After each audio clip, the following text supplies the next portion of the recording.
You wrote a beautiful book.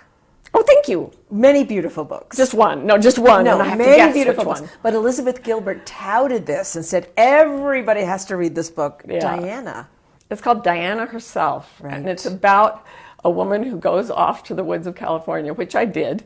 I went off on my 50th birthday. I bought a ranch with all the money I had in the world, which is not a good thing to do on your 50th birthday. I bought this ranch that is contiguous with a national park in Central California. And I went out there and I didn't even know what I was doing there. I just was following that integrity thing. And it said, buy this ranch. So I did. And I would get up every morning in pajamas, put on a parka and some rubber boots, and just walk off into the mountains. And I would track animals and like commune with nature. I didn't know what I was doing. I was literally following my truth. And when things started happening to me, I found the tracks of a wild boar. And I developed a relationship with this animal as I tracked it. And I thought, you know, nobody's going to actually believe this if I write. This is no longer self-help. This is just flat out weird. And magical things happened to me. And so I wrote it down as an allegory or a novel. And I called it Diana Herself. And what are the teachings? What do you find three of the most potent teachings in that book? The first thing that occurred to me is that there are two levels of consciousness at work in all of us. One is our cognitive consciousness, the part of us that knows we're conscious. And then there's a larger consciousness. And it's like when I was pregnant with my son, I could feel this larger field that was him, not me, but it was around me. But it's endless. It goes off forever. But I started calling that a meta self, because that meta in Greek is other, the other self or the beyond self.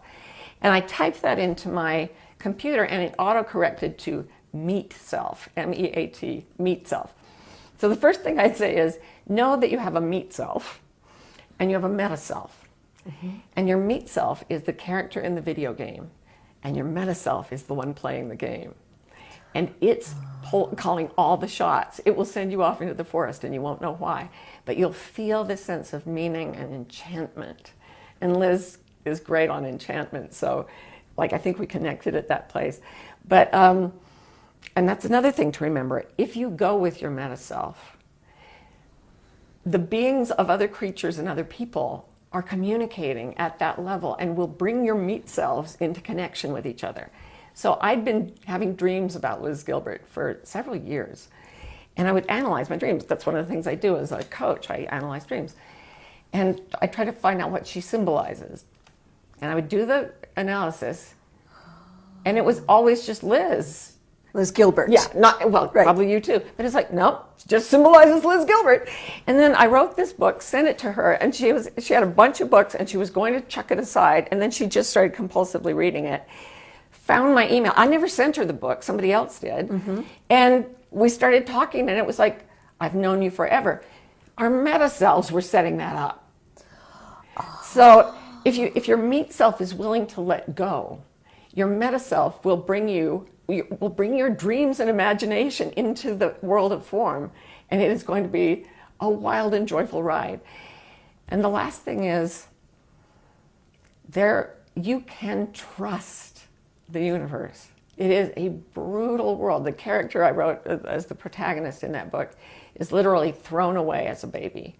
You know, a brown-skinned baby found in a dumpster, the lowest level of human society. And from there, she has to realize that she is part of God, that she is absolutely divine, and that the world that threw her away can still be trusted if she learns who she really is.